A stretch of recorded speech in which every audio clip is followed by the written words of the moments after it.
You're not lazy, you're running. Every single day, you're running from something, not from work, from yourself.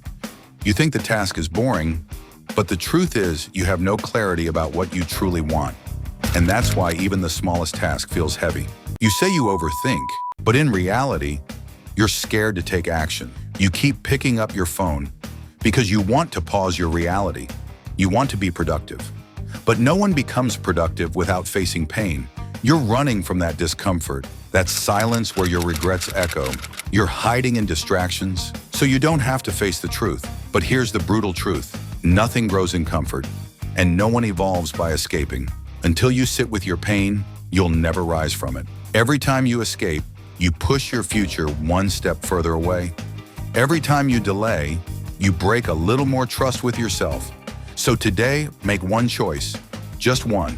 Start, even if it's only for 5 minutes. Comment below, I'm done escaping, because your real growth, it begins the moment your running ends.